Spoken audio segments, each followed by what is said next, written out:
Bonjour à toutes et à tous. Je lance cette série de vidéos d'un format court avec un sujet d'importance quand on partage son quotidien avec un ou plusieurs chats. Comment identifier la douleur chez notre petit compagnon? Si la question de savoir si le chat ressent la douleur ne se pose heureusement désormais plus, celle de savoir l'identifier reste un vrai challenge pour nous autres les humains de chat. En présence d'une blessure ou lors d'un accident, le doute est rarement permis, mais lorsque la douleur est interne, donc invisible, articulaire ou digestive par exemple, comment la déceler à temps et pouvoir soulager notre chat? Le chat qui souffre va avant tout s'isoler pour se reposer dans l'espoir de guérir et d'échapper aussi à ses ennemis.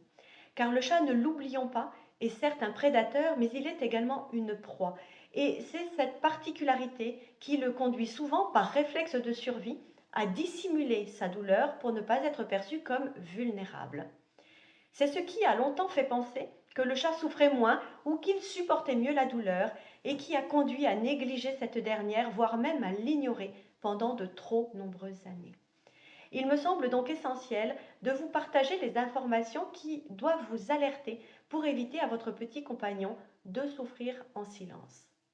Pour commencer, soyez vigilant à tout changement de comportement soudain chez votre chat. Une perte de vivacité, une diminution de son appétit, une altération de sa motricité, un isolement, bref, toute évolution de son attitude générale et de ses comportements habituels doit vous mettre la puce à l'oreille. L'observation attentive du comportement du chat est en effet essentielle, car les manifestations de la douleur sont variées, mais aussi parfois très discrètes chez lui. Il existe certains signaux qui peuvent vous aider lorsque, bien sûr, ils sont présents. Ainsi, un chat qui souffre peut avoir plus facilement tendance à mordre et à griffer qu'à l'accoutumée, notamment lorsque vous touchez ou effleurez la partie douloureuse de son corps. Sous l'effet de la douleur, le chat peut avoir une respiration rapide, saccadée, voire même il peut haleter.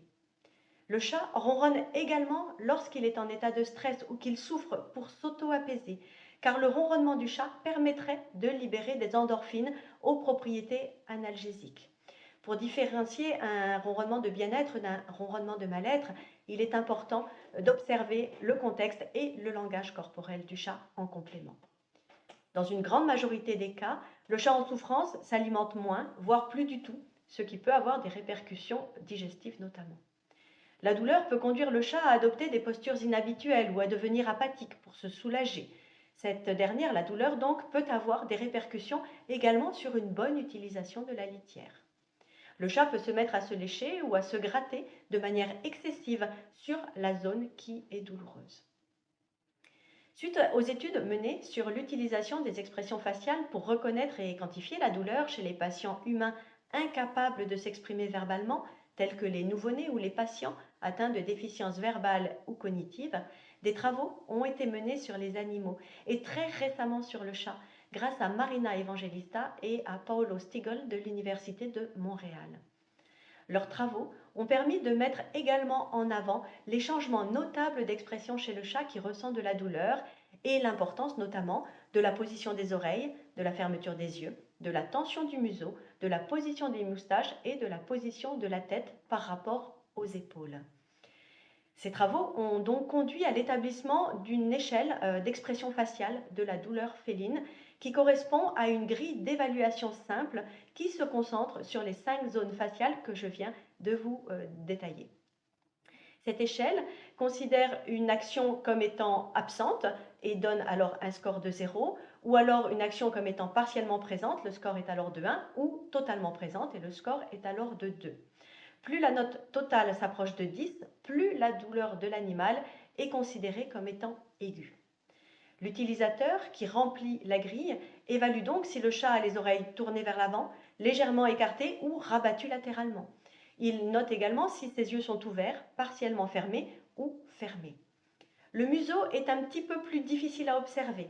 En l'absence de douleur, il est détendu et rond, tandis qu'un museau tendu et ovale indique un état douloureux. L'utilisateur note également si les moustaches sont souples et détendues ou, à l'inverse, tendues et orientées vers l'avant.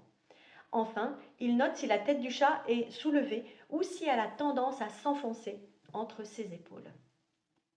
Cette méthode d'observation présente le grand avantage de ne dépendre d'aucun équipement et elle ne nécessite pas non plus de formation technique approfondie. Fiable et précise, selon les premiers tests effectués, l'échelle permet également de détecter une réponse à un éventuel traitement analgésique.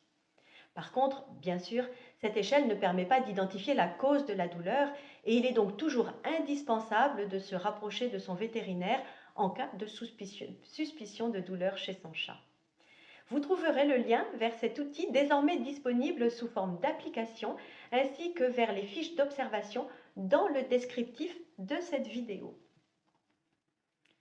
Enfin, je terminerai en rappelant qu'au-delà de la gestion de la douleur à proprement parler, via une médication que seul votre vétérinaire est habilité à mettre en place, il peut être important d'améliorer le confort de vie de votre chat lorsque ce dernier est souffrant.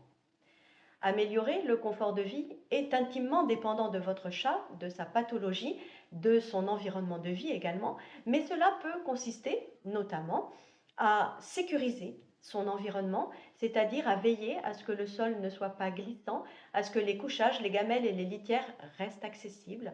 Cela peut consister à faciliter ses activités au quotidien, comme l'aider à rester propre s'il ne peut plus se toiletter, ou à regrouper toutes ses activités dans un périmètre plus restreint s'il peine à se déplacer par exemple. Il est important bien sûr de ne pas le négliger et de lui proposer des caresses s'il les apprécie, des jeux adaptés ou des apprentissages pour le stimuler, même s'il ne manifeste plus la même dynamique d'interaction qu'auparavant. Il est important de le stimuler sensoriellement en fonction de ses préférences, qu'elles soient olfactives ou gustatives par exemple.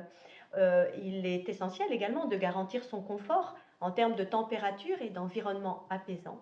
Et enfin, il est important de maintenir ses routines pour favoriser son sentiment de sécurité. Il est essentiel de savoir reconnaître la douleur chez son chat afin de prendre les mesures pour le soulager au plus vite, mais aussi parce qu'une douleur persistante peut influer notamment sur les processus de guérison. Alors, n'hésitez pas à observer finement le comportement de votre chat, mais également à utiliser l'application Feline Grimace Quell et à consulter votre vétérinaire à la moindre suspicion de douleur chez votre chat. J'espère que cette vidéo vous a intéressé et vous sera utile. N'hésitez pas à me partager les sujets que vous aimeriez voir traités en priorité dans les commentaires. Chaleureusement votre.